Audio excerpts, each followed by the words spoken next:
A night of bombings on Iran. The United States attacked Iran's oil island with heavy bombers. Trump, in a dramatic statement, we bombed Iran's oil island. We destroyed every military target. And Trump added, we will bomb Iran hard in the coming week. Iran's oil island, about 90% of Iran's oil exports pass through the Persian island, located about 25 kilometers off of Iran's coastline. Trump said, to be fair, I decided not to wipe out the oil infrastructure on the island, but if Iran sabotages freedom of navigation in the Strait of Hormuz, I will consider it. And Iran expanded its target bank after the strike on the oil island. Smoke rising from a port in the Emiratis. In Iran, they threatened any strike on the oil infrastructure will lead to Iranian strikes on oil companies that are cooperating with the United States. If Donald Trump takes Kharg Island, Iran's economy will cease to exist. In addition, today Donald Trump announced that the Strait of Hormuz will be opened and took a jab at China, at Britain, and at France. And the Air Force's superiority over the skies of Iran is not something to take for granted. Iran tried to shoot down an Israeli fighter jet and failed. And the new phase in the war with Iran has arrived. The tech giants are entering the battlefield. We already have all the details for you. The Pentagon reveals the cooperation with Israel is changing the campaign. Today, our senior correspondent on Middle Eastern affairs, Mati Shoshani, will bring you the reasons why a bleeding Iran is more dangerous than ever. And in fashionable delay, the Houthis in Yemen are joining the party. A senior Houthi figure says a decision has been made regarding standing by Iran. I'm Yair Pinto, and this is your Boots on the Ground report, bringing you all the truth about what's happening in Israel and everything that is hot in the Middle East.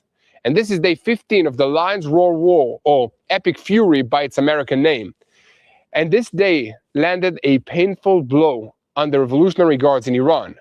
Kharg Island was bombed by heavy American bombers last night.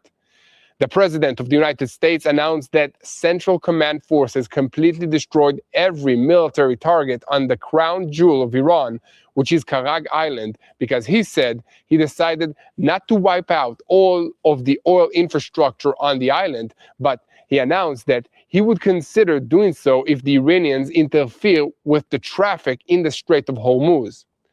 For the first time in the war, the United States bombed Kharg Island, in which the Persian Gulf, through which 90% of the oil that Tehran exports is passing through. This is one of the biggest bombings in the history of the Middle East, and Trump said that I decided not to wipe out all of the oil infrastructures on the island, but if Iran obstructs traffic in the Strait of Hormuz, I will reconsider it. And the United States is reinforcing its forces in the Middle East against Iran. And this time, the scariest and coolest force is arriving. 2,200 Marines on 3 ships. We will bring you all the information about the ground forces that the United States is sending to the Middle East. The 31st Marine Expeditionary Unit, permanently stationed in Japan, received orders to move to the region against the backdrop of the war in Iran, including its F-35 squadron. It will not necessarily serve as the ground forces, but it will place additional assets at the disposal of the American military if needed. The Iranian foreign minister claims that the American-Israeli strikes on Tehran did not damage Iran's fighting capabilities, but data from the field point to damage to the missile launchers and to the pace of the launches themselves. And in an interview with Fox News and in the radio, the President of the United States of America, Donald Trump, said about Iran, we have already destroyed 90% of their missiles. Trump was asked regarding action to remove the enriched uranium and answered, we are not focused on that right now. Maybe in the future. Right now, we are focused on destroying their missile capabilities. And the American Secretary of War, Hegseth, announced all of Iran's defensive industries will be destroyed. Their leaders, like rats. The American Secretary of War confirmed that Khamenei's son is wounded and his face was apparently disfigured. He said that today will be the most intense bombing day, and again, praised the cooperation between the Israeli and the American Air Forces. The Revolutionary Guards see stars and stripes and the Star of David, while the world sees their absolute desperation. The President of the United States presented the reason why Iran continues to block the Strait of Hormuz, despite the military achievements against it, and promised the problem will be solved very soon. Today, we will bring you all the options that are on the table, and senior Pentagon officials claim that the cooperation between the Israeli and the American Air Forces is severely damaging Iran's military capabilities, destroying thousands of targets, dramatically reducing the missile launches, and undermining the power of the regime in Tehran. The IDF continues to deepen the damage to the regime's fire arrays, with more than 150 targets that were struck, including storage sites for dozens of ballistic missiles in western and also central Iran. The IDF blurred the eyes of Iran, and the forces destroyed a central site that served for space research and a factory producing air defensive systems for the Iranian regime. At the center were strategic laboratories used for surveillance, incriminations, and directing fire towards targets across the Middle East. The IDF admits that Iran tried to shoot down an Israeli fighter jet over its territory and failed. In the IDF, they admitted that during an Air Force strike in Iran, an attempt was made to shoot down an Israeli fighter jet which was close to being hit. The IDF added that the shutdown attempt failed due to the alertness and the professionalism of the pilot, and the mission was successfully completed, and that the incident was investigated and also lessons were learned. And we will also bring you all the information about Iran's Holy Grail, the case after 450 kilograms of enriched uranium that the Revolutionary Guards still have in Iran. It's important to understand, somewhere deep underground in Iran, inside sealed lead cylinders, material is hidden that is enough for 11 nuclear bombs. And also, as the enriched uranium remains on the Iranian soil, it's dangerous for everybody. It is like a needle in a haystack for finding. And do not forget that the war between Iran and the United States and Israel is also expanding into the high-tech world. After data centers and also Amazon facilities were hit last week, companies that hold centers and cloud infrastructure in Israel, the Emiratis, and Bahrain are joining the list.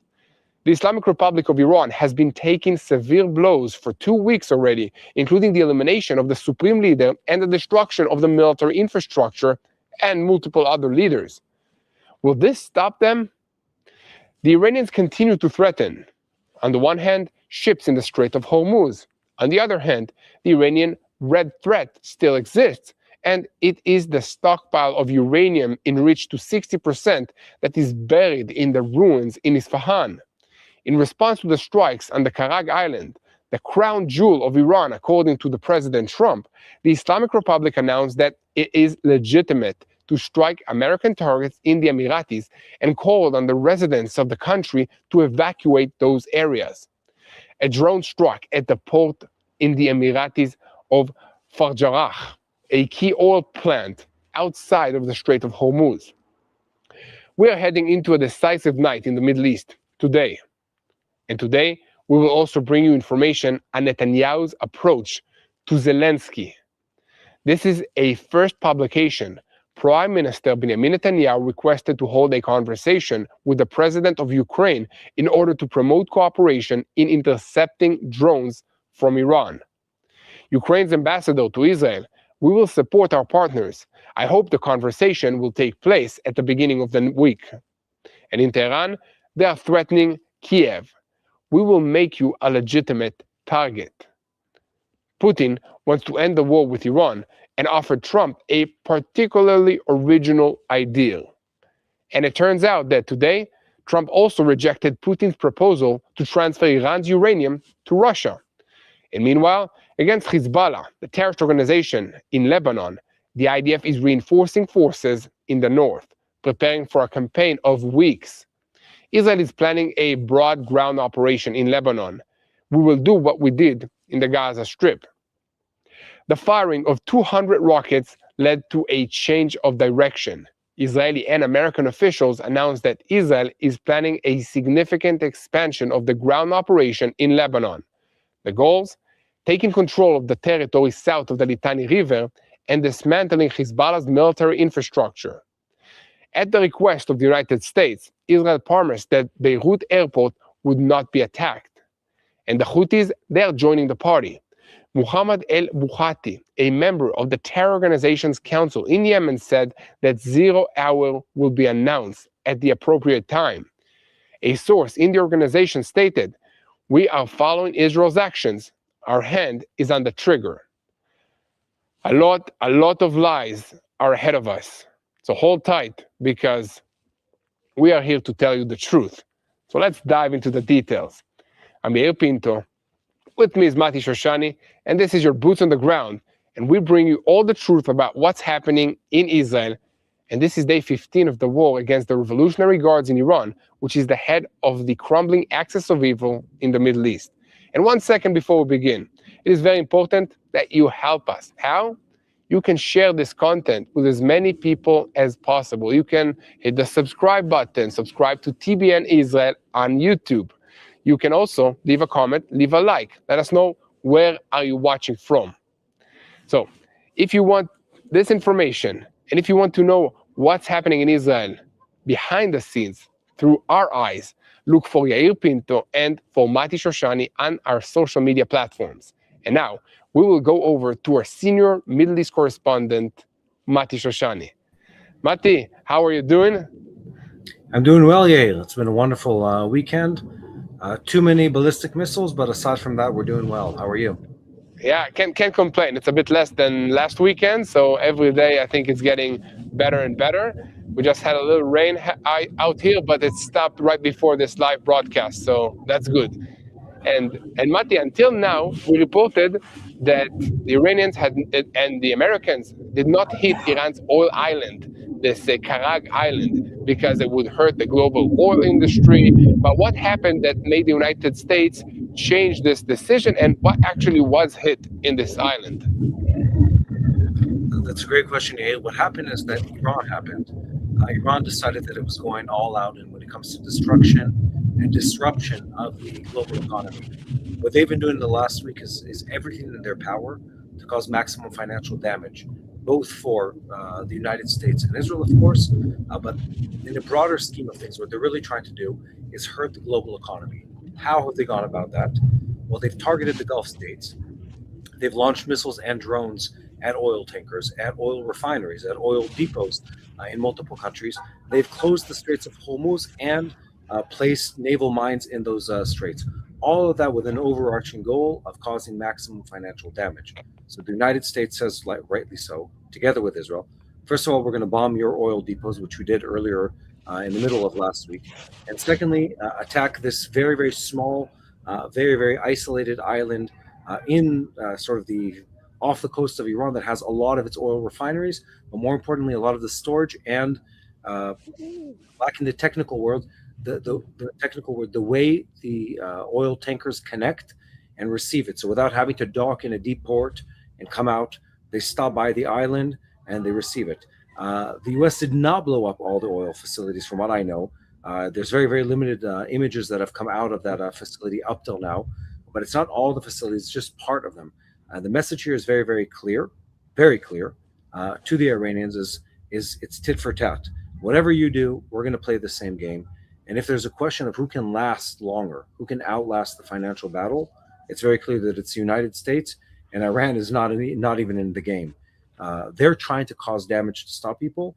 It's not going to work. If anything, I think we're going to see additional escalation. We've seen President Trump continue to feed forces into the region.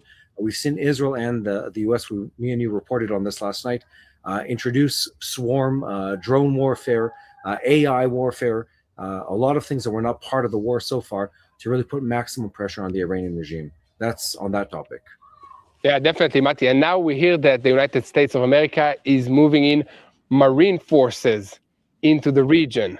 Is that in order to start and maybe locate the enriched uranium, or is this to, I don't know, help coordinate the ground forces that are moving in Iran?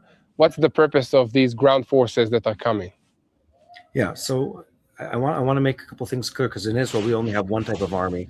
The Americans have the Army, the Navy, the Air Force, and the Marines, and each one of them has specialized capabilities.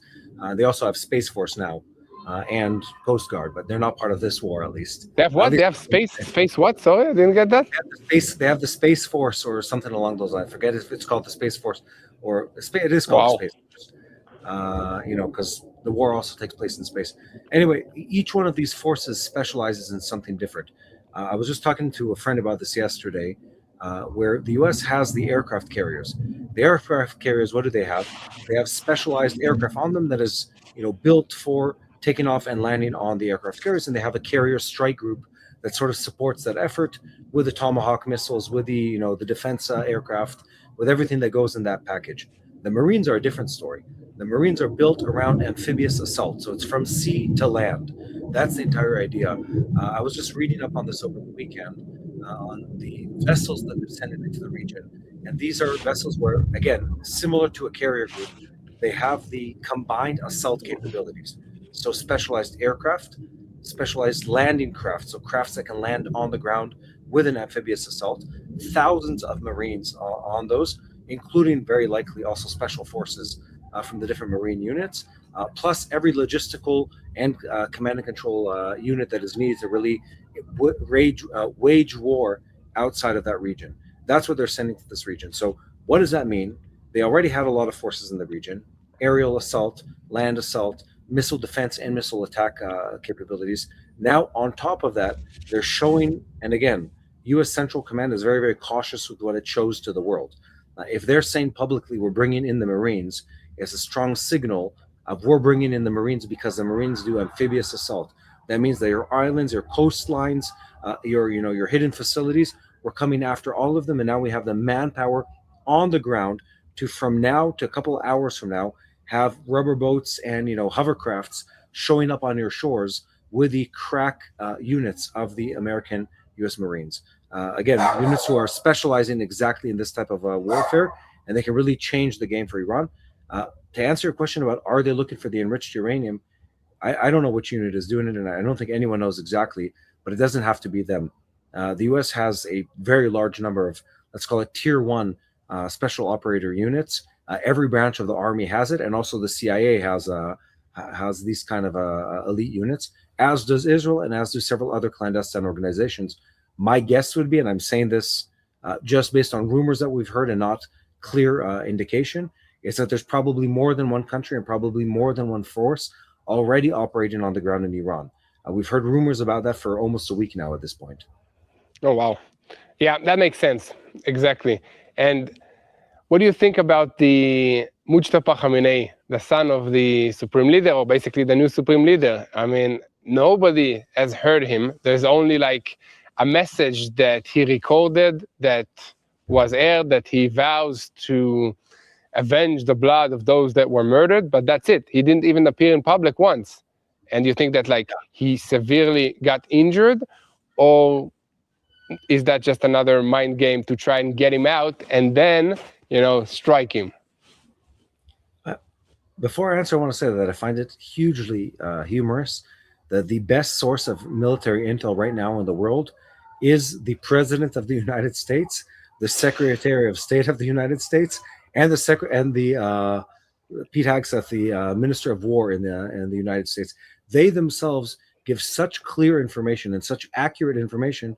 It's better than what you read in the papers. It's better than what you hear from the different government branches. What they've said over the last couple of days is that he's hurt and maimed, but not severely hurt. I believe Secretary of State Rubio spoke on this topic, and I've heard other rumors sort of float about his situation. My guess is it's a combination of two things. One, he doesn't want to be eliminated, so he doesn't want any intelligence about where he is, what his whereabouts are, and what his true situation or who's around him to leak, thus jeopardizing his safety.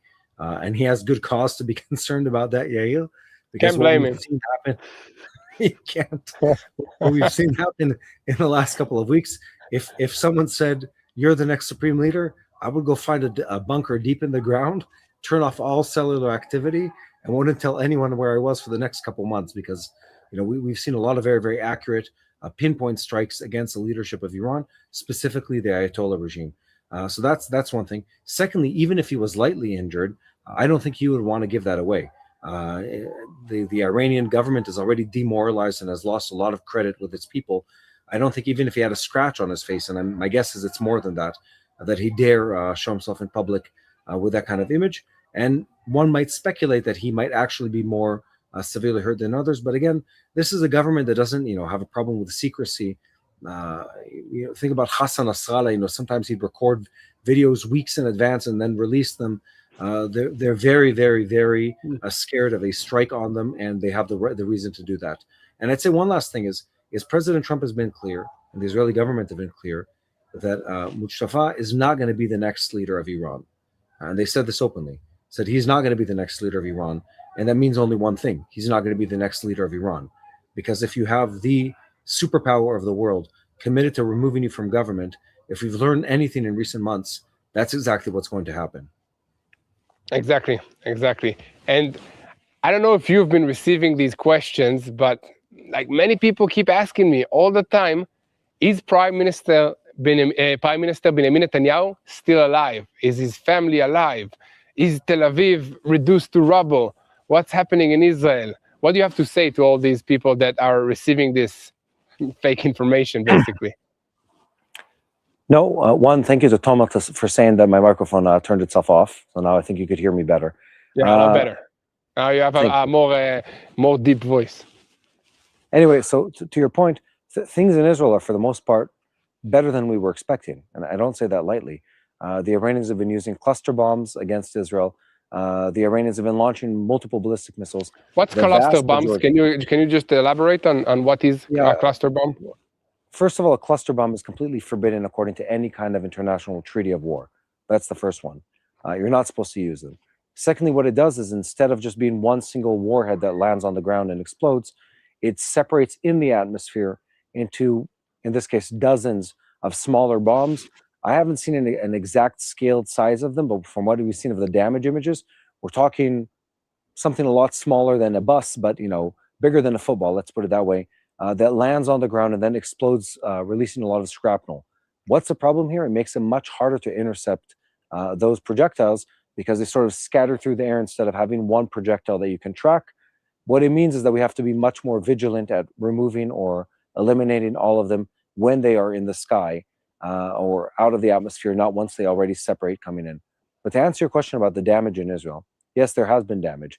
Yes, there have been structures that have been hit. Overall, the Iranian attacks have been almost useless against Israel, relatively speaking. You'll see shrapnel come through buildings, but it won't destroy them, and very, very low casualty counts in Israel on every single front.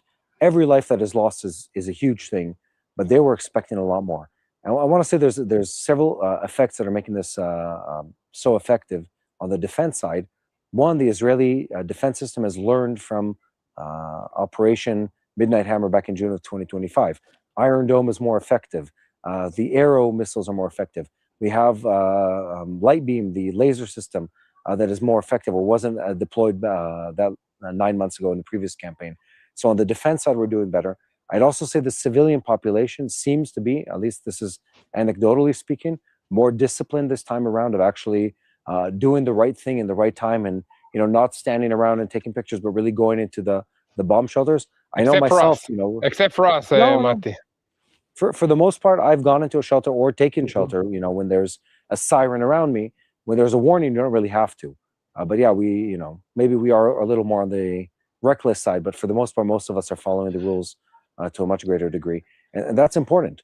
It's important because that discipline in the population helps prevent the injuries. And again, you go into the AI question. We're living in a very tricky world, and I don't say this lightly. Almost every crazy video that I watch now, I ask myself, can I tell if it's true or not? Because they've gotten so good at generating fabricated videos. And you'll see them, the Iranians are using them for propaganda tools. oh, look, we blew up half of Tel Aviv. Oh, look, this happened, or look, that happened, or look, we eliminated this leader or that leader. Let me tell you what the truth is. The Iranians are not as accurate as they tried to pretend to be. They had pieces or debris of a missile hit just outside of the Al-Aqsa Mosque over the weekend. You see the images of that? Yeah. Yeah, I saw. So again, they're not as accurate as they pretend to be. They want to have their people perceive them as effective, as accurate, as in control. That's not the case. They're barely holding on. They're launching what they can. They're losing a lot of their manpower and a lot of their resources. And I hope that trend continues. That's a reality. Yeah, definitely. Just one last topic I think that is very important about the AI and Iran attacking Google. What's that all about? Yeah, excuse me. We were talking about this yesterday. The Iranians, they're firing in every direction that they possibly can. Their goal is really to try to cause financial damage more than bring down a system. So what have they done over the last week or so? They've targeted oil, both refineries and storage facilities in the different Gulf states. And in the last days of this week that just ended, what they started doing is targeting other facilities, specifically in the United Arab Emirates. One of those facilities, at least, was, I believe, it was an AWS, an Amazon Web Service server, connected probably to Google services. It's not entirely clear. And what they're trying to do is cause damage to communication, damage to the server farms in these different countries. Were they hoping to really stop the war machine by doing that? I don't believe so. I think it's about targeting infrastructure because we've seen them try to hit airports, try to hit ports, try to hit different strategic targets in the different countries. And this is just another one of those things. Can I add something about succeeding. AI? Yeah, succeeding. One more thing about AI, and we were talking about this yesterday, which is this war is the first time, and I'm saying this in reference to what you were talking about Netanyahu and Zelensky planning a meeting together. Israel is trying to learn the lessons of the Ukrainians and fighting the Russians using swarm drone warfare. A swarm is just many robotic or autonomous vehicles. The special added value here is that they communicate with each other. You don't have to operate every single one of them on its own. It creates a huge amount of redundancy and firepower. And from what we've seen, Israel, probably together with the US, has been using artificial intelligence to identify targets and make quick decisions and close the fire loop very quickly. They're using a software suite that runs on Palantir's, I believe that's how it's pronounced, AI suite. I think a lot of people have seen demos of it online. They were intentionally released by the American DoD. And there's a reason for that. They want the world to know how effective the firepower actually is, how quickly they can close the intelligence, communication, and the decision to take action against the target. And then you add to that the swarm robotics that are using AI. It's just amazing. What's interesting is what Israel has been doing using that AI is to try to help the people of Iran fight against the regime. How are they doing that? They're targeting the roadblocks that are held by the Basij, which are the enforcers of the Ayatollah regime. And they're using swarm robotics running on AI, on the combination of everything that's learned in Ukraine and all the breakthroughs in AI right now. And I find that to be, one, a breakthrough, but also a show of how fast technology is moving in this war. So again, things are moving very quickly, Yael. And I'd ask you one last question. How long do you think this is going to last? We both have kids that are waiting to go back to school, which is a bizarre thing to hear from children, but they truly are. How long do you think this is going to last? Well, first of all, according to the recent report, basically just half an hour ago in Israel, potentially on Monday, half of the country and the schools are going to go back to school, except for the areas of Jerusalem, Tel Aviv, and then the northern communities on the border with Lebanon, which are still under the threat of rockets attacks. So our kids are not going to go to school in the next week or two, in my assessment. But the rest of the country, I would say maybe half of the population, hopefully will go back to school on Monday. But tomorrow, they're still going to be studying on Zoom or, trying to operate this Zoom thing without studying, actually. So that's the situation. But I believe that the war with Iran, at this intensity, will be at least 2 weeks for us here in Israel, especially. And then there'll be the next war, next campaign with Hezbollah in Lebanon, which sadly will take an extra full month if the plans of dismantling this terrorist organization completely, like what we did in the Gaza Strip, will take place. Also, there's some work to be done in Gaza because Hamas is still in control of half of it. So a lot ahead of us, but definitely not born here in Israel. No, it isn't. I agree. I want to add one positive thought for everyone to keep in mind, which is that from what I've heard from the American government, the ability of the Iranian regime to launch ballistic missiles after the first week of the war was reduced by over 90%. And I believe the number is now pushing around 95% of their launch ability being removed. What does that exactly mean? Is it the number of launchers, the manpower, or the communication? I'm not entirely sure. This is the number that's been released. But what we're seeing on the ground is much less of the Iranian ballistic missile attacks than we've seen previously, to the point where it's just a small disruption to everyday life, much less than happened back in Operation Midnight Hammer in June of 2025. And I think that's a very positive trend because that is one of the big indicators of the end of the war. Yeah, exactly. And another positive side to this war is that Israel is now scheduled to talk to Ukraine and to share anti-Iranian drone defensive systems, which is pretty cool to see that something good is coming out of this war, that our advanced defense systems are going to be shared with our allies around the world to protect them against Iranian technologies that are used against them. So we'll see how that develops, and we're going to report on that here on TBN Israel. If this is the first time that you guys are joining in, I'm Yair Pinto, and the other guy with me here, that's our Mati Shoshani, and we are reporting every single day of what's happening in this war, multiple times a day. This is Boots on the Ground, and this is the TBN Israel YouTube channel. So please hit the like, leave a comment, and subscribe so that you never miss another episode of what's happening in this war. We give you the facts, the truth. We have a whole team that makes sure that we tell you exactly what's happening as fast as we can and as verified as possible. So thank you so much, Mati, and we'll see you again tomorrow. And as usual, this was very, very interesting. Thanks, Mati. You helped us understand what's happening on multiple levels. And to all of you back at home, the war has broken up again. It's severe. It's between Israel and Iran, a country of 92 million people compared to Israel, a country of around 10 million people. And across Israel, families are still running to shelters. I ran to shelters multiple times today. Children are hearing sirens instead of school bells. Soldiers are leaving their homes to defend their nation in the Gaza Strip, in Lebanon, and in other areas, including in Iran, if you're a pilot. This is real. This is happening right now. And Israel needs all of us right now. The Bible calls on us to pray for the peace of Jerusalem. Today, that calling is urgent. It requires bold, faithful prayer, and it requires also action. Israel must know that millions of believers around the world are standing with us, not just in words, but in support, in action. And that's why we at TBN Israel are asking you to step up through Stand With Israel campaign. So your gift helps bring the truth from the ground here in Israel to millions around the world. It brings also spiritual encouragement to believers, and it provides real support in a time of war. And we want to hear from you. So please send us your prayers at standwithisrael@tbn.tv. That's standwithisrael@tbn.tv. We read every single one.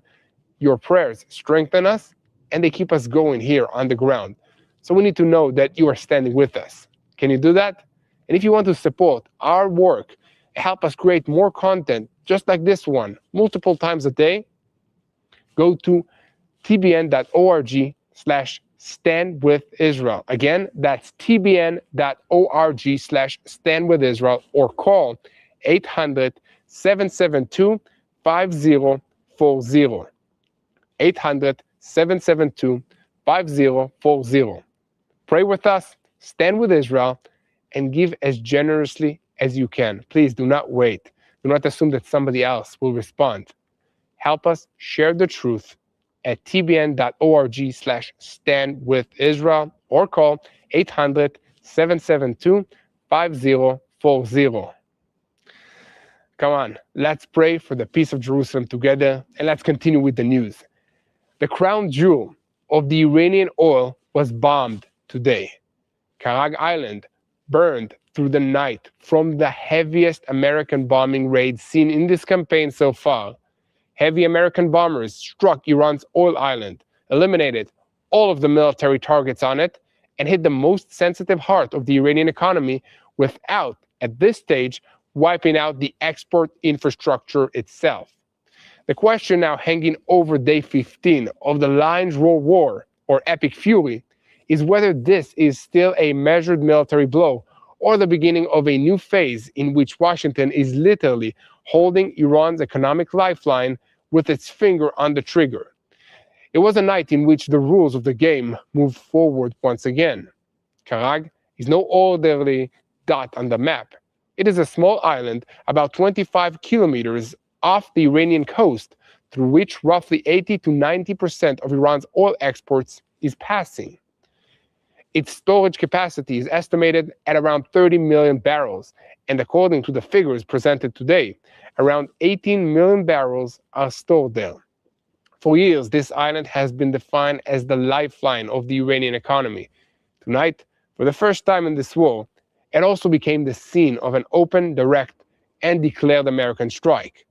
Trump defined it as one of the most powerful bombing raids in the history of the Middle East. His message was sharp. Every military target in the crown jewel was destroyed. And at the same time, he stressed that he chose, out of fairness, not to wipe out the oil infrastructure on the island. This is a critical point because Washington did not strike the economic oxygen line itself, but rather the layer of defense and threats surrounding it. In the same breath, Trump also threatened that if Iran continues to harm the freedom of navigation in the Strait of Hormuz, he will reconsider that decision. In other words, the United States did not close the economic option. It simply left it hanging over the regime's head. What was actually struck there? Here the picture is becoming clearer. The reports that came together throughout the day spoke of the destruction of all the military infrastructure on the island. Missile warehouses, naval mines, bunkers, defensive infrastructure, the Joshuan Naval Base, air defensive systems, the control tower of the airport. And according to one version, 15 explosions were heard on the island. According to another report, facility workers spoke of nearly 2 hours of continuous explosions that shook the ground like an earthquake. The bottom line remained the same. The United States struck the island's military infrastructure, not the economic terminals. Here we need to pause on the significance. For weeks, Kharg was discussed as an extreme card. Today, it is no longer a theoretical scenario. It was bombed, not with the fullest force possible, but it was bombed. From the perspective of the Iranian regime, the message is clear. Washington can reach its most sensitive point, dismantle its layer of protection, and leave it alive only because at the moment it chooses to do so. From the perspective of the energy markets, this is also the reason for the high alert around the world. Because if the next phase includes damage to the oil terminals themselves, consequences will no longer be only militarily. While the bombs were falling on Kharg, Trump also expanded the line of threats. He promised that the United States would bomb Iran hard in the coming week as well. And in another interview, he said that 90% of the Iranian missiles had already been destroyed, and that at some moment, the focus is on destroying the missile capabilities, not on extracting the enriched uranium. This is an important distinction because the meaning is that the Americans still see Iran's fire array as the most urgent target, even while the nuclear question continues to hover over everything. And at the same time, the American Secretary of War, Pete Hegseth, sharpened the tone even further. He said that all of Iran's defensive industries will be destroyed. He described the Iranian leaders as hiding like rats, confirmed that Khamenei's son is wounded, and claimed that his face was apparently disfigured, and announced that today would be the most intensive day of bombing since the beginning of the war. Beyond the style, there is also the fact that the Americans are presenting a systematic campaign against the entire Iranian production chain, not only against the launchers and the launch positions, but against the factories, the complexes, and the ability to rebuild the force.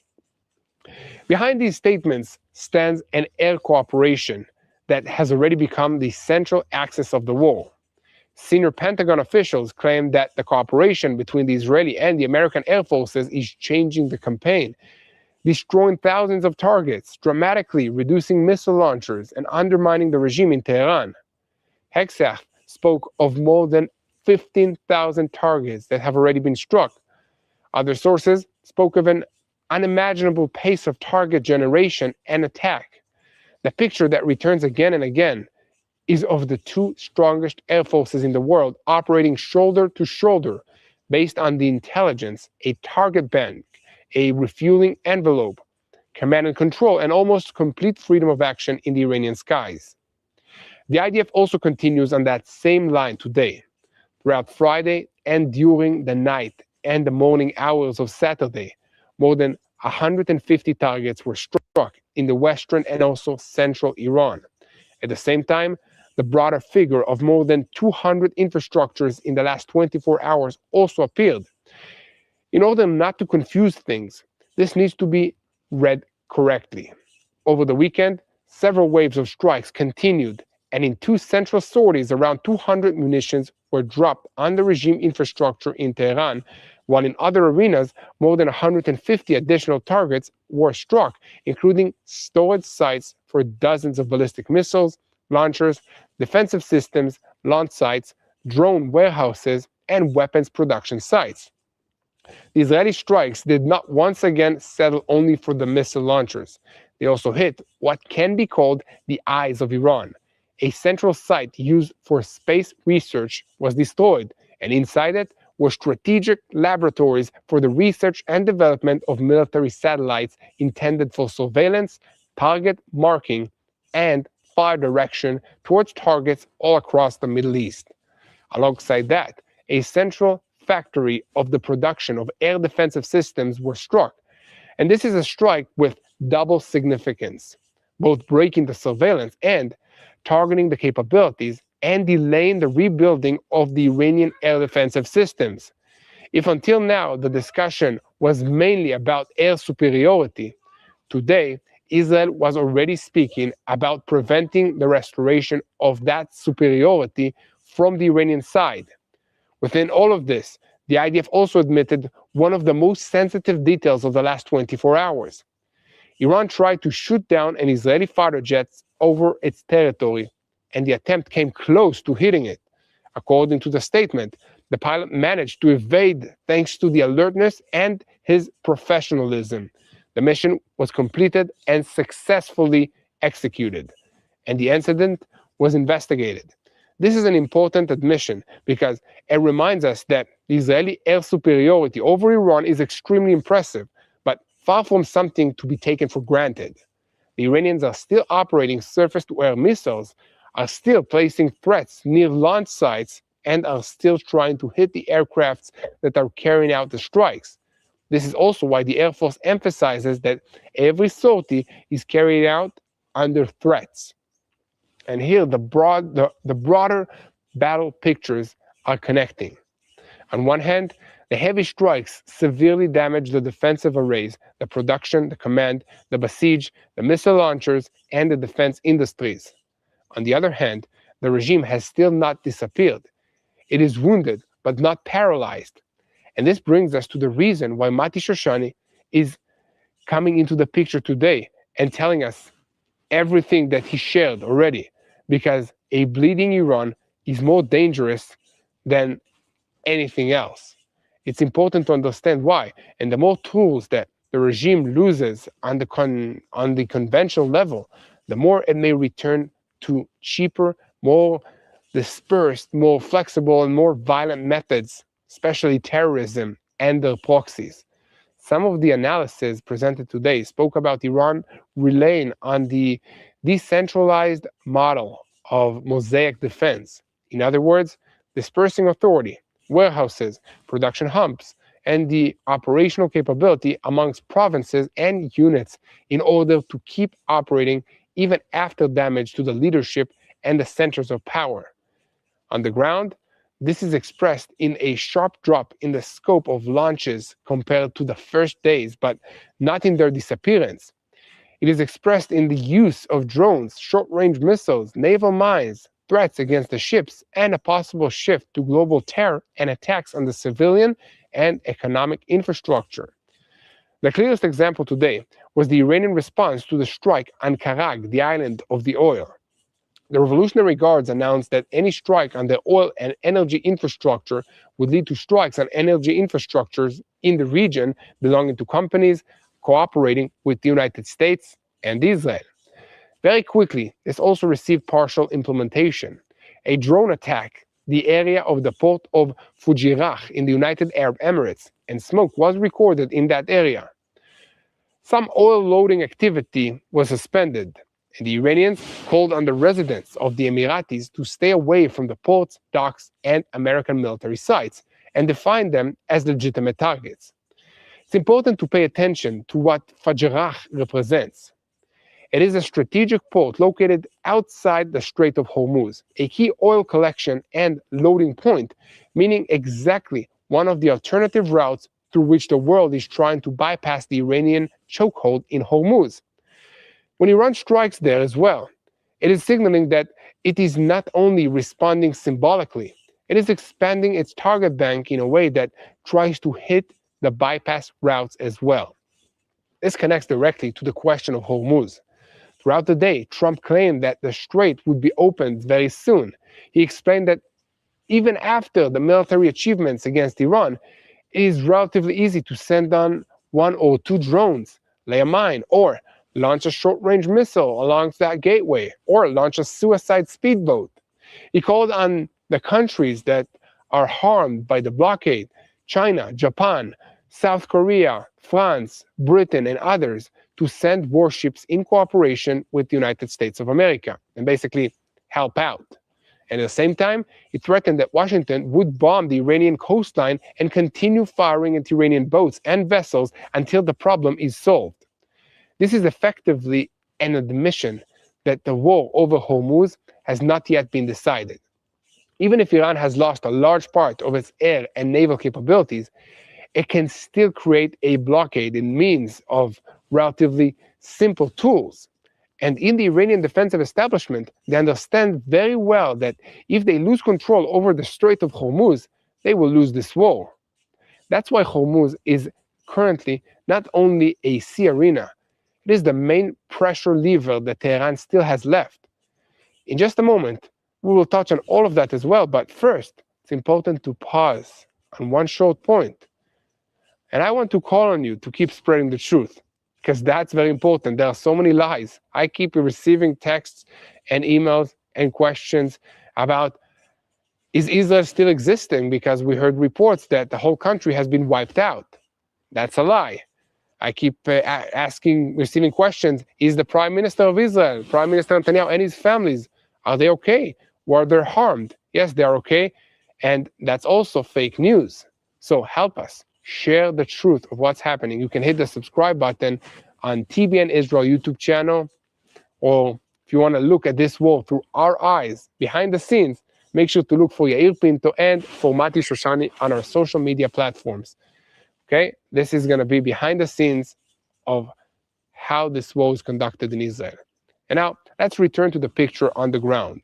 One of the heaviest points of the day concerns what is already being defined as the holy grail of the campaign, which is 450 kilograms of enriched uranium. This is the updated figure that keeps coming up again and again and again about this material. It is a quantity that, according to the estimates, is enough for 11 nuclear bombs. Let me say this again, enough for 11 nuclear bombs. Because if the enriched is reaching the military level, which should take a few weeks, That's the amount that can be produced. And this material, it was explained, can be hidden in several dozen sealed lead cylinders. It does not require special storage conditions and can be distributed across several sites. Therefore, even if nuclear sites are bombed, that does not mean that the material itself is destroyed. Here is the gap between the air achievements and the true picture of victory, and this is how it becomes clear. Trump said today that right now he's not focusing on extracting the uranium. Maybe in the future. Right now, the focus is on the missile arrays. But the materials presented today emphasize one thing. If the war ends and that material remains inside Iran, it's very hard to speak about full successes. Some estimates say that at least 200 kilograms are still in the ruins of the site of Isfahan, the nuclear site that was attacked in Operation Midnight Hammer. Some perhaps are in Fordo, another site that was attacked, and some perhaps already moved before the bombing began. That turns the search for them into one of the most difficult military intelligence and diplomatic problems in this campaign. Why is this so difficult?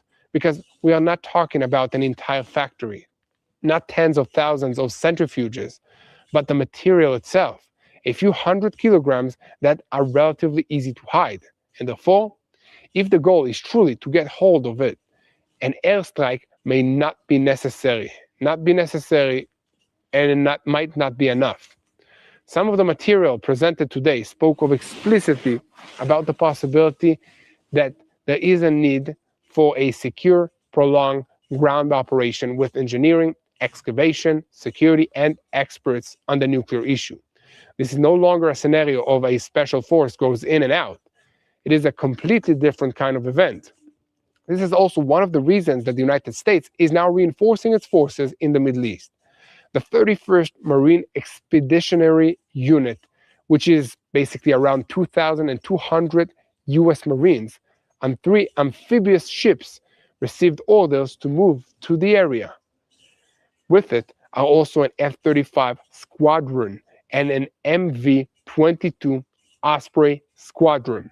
This move does not necessarily mean an intention to land immediately inside Iran, but it does place additional ground, additional forces, additional amphibious equipment, and air assets at the disposal of the American commanders in case the campaign requires more aggressive naval escort in the Gulf or even more complex operation around the uranium or around the strategic islands such as Kharg. At the same time, the high-tech arena is also expanding. This is no longer only a war of missiles, or aircrafts, or tankers, or oil. Iran has marked a new list of targets of the American technology companies in this region: Amazon, Microsoft, Palantir, Oracle, and others.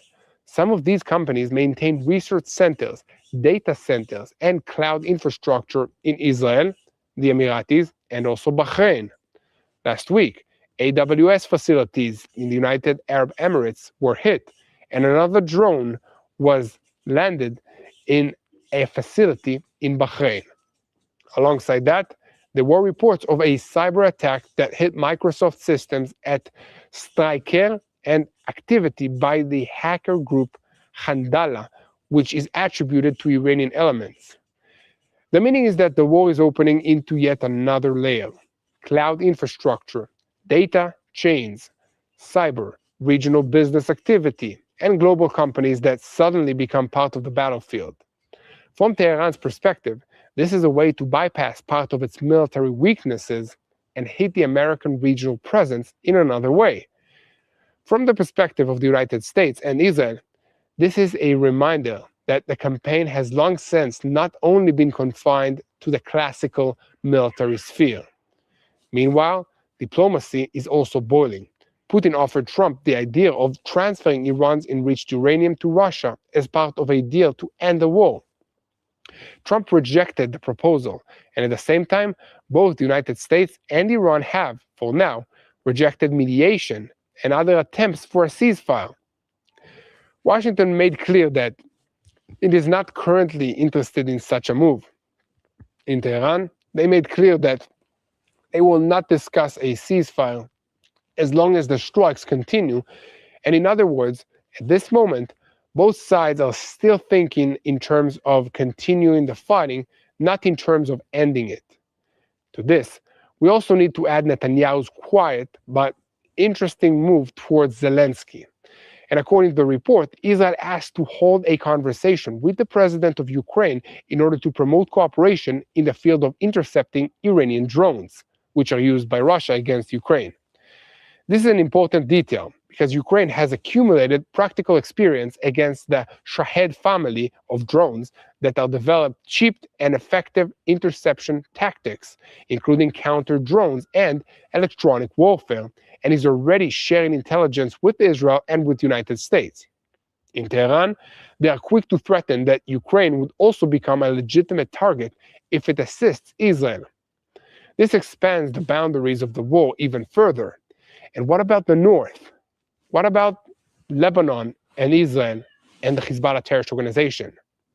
There too, the story has not stopped. Israel is planning a broad ground operation in Lebanon. After a barrage of more than 200 rockets, part of a coordinated attack with Iran, a clear assessment was heard. There is no way back from a broader operation. The goals are taking control of the area south of the Litani and also dismantling Hezbollah's military infrastructure. 3 infantry and armored brigades are already been on the border since the beginning of this war. And today, there was also talk of another significant reinforcement, including reserve forces in preparation for a campaign that could last weeks, including during Passover. At the same time, Israel continues to apply air and intelligence pressure on Hezbollah. New warnings were issued regarding the use of ambulances for military purposes, something that we've seen Hamas do in the Gaza Strip multiple times. A warning was also issued regarding the transport of missiles in civilian trucks. This is not only a spokesman's warning, it is a psychological and legal preparation for a further expansion of the target bank in Lebanon. If Hezbollah continues embedding itself into the civilian sphere, it will be hit. And at the same time, the United States asked Israel not to strike Beirut airport. And Israel agreed to avoid at this stage, but did not commit regarding other national infrastructures. And if all of this is not enough, the Houthis in Yemen are also signaling that they want to enter more deeply into this war. A senior Houthi figure said that a decision has been made regarding standing by Iran and added that 0 hour will be announced at the appropriate time. Another source in the organization said that their hand is on the trigger. Right now, this is still a statement, but it is important because it comes when the sea lanes, the oil, and the logistics are at the center of the campaign. And if the Yemeni arena reignites its pressure on Bab el-Mandab and on all the bypass routes around the Hormuz area, it will immediately increase prices and make it hard to move oil and other stuff in the waters. This was the day when the United States moved the war from a stage of deep military crushing into a stage of direct threats against Iran's economic oxygen. It was the only day when it became clear once again that the regime is badly wounded, but still knows how to expand targets, hit regional infrastructure, and threaten through the sea, through the cyber, through drones, and through proxies. And the question now, leading into day 16, is whether the strikes on the Kharg island will force Tehran to one step back, or cause it to fire in every direction, because that is what a wounded animal does when it realizes the knife is already at its throat. So guys and ladies, keep spreading the truth. Help us share what's happening here. If this is the first time that you are watching TBN Israel, make sure to hit the subscribe button on our YouTube channel. Again, it's TBN Israel, and we are boots on the ground. And if you want to look at this war in Israel through our eyes, behind the scenes, make sure to look for Yair Pinto and Mati Shoshani on our social media platforms to receive the full picture from the ground. And remember, this is a spiritual war. There's no other reason why all these nations and terrorists will want to attack us, tiny nation of Israel. We are super small. We're the size of New Jersey. You can drive from one side to the other within 2, maybe 3 hours. That's it. And all the news, all the focus is on us. Why is that? Because it's not about something physical. This is a spiritual war. The fact that Israel exists is living proof that God is faithful to his promises, the promises in the Bible to Abram. And the devil just cannot stand that. And that's why he's launching all his attacks, missiles, to destroy Israel. This is actually great news for all of you, because if you need any kind of encouragement to your faith, just look at Israel, look at the miracles that God is performing today, not in the Bible times, now, every single day. The fact that we are winning against 7 different nations that launched attacks against us, changing the Middle East. The economy is still standing. God is acting in modern days. And if he's faithful to Israel, to the Jewish people, he will be faithful to you. And another thing, he listens to prayers. So ask him, speak to him. When you pray, pray for wisdom to our leaders. Pray for all the soldiers that are here in this region. Pray for their families that miss them very much. Pray for the children, my children. Pray for the team and their families, the TBN Israel team that are working day and night, Saturday today, and we are still reporting because it's important that you'll know what's happening. Pray for the truth to go out from Zion to the rest of the world. Keep praying for the peace of Jerusalem. We'll see you again tomorrow.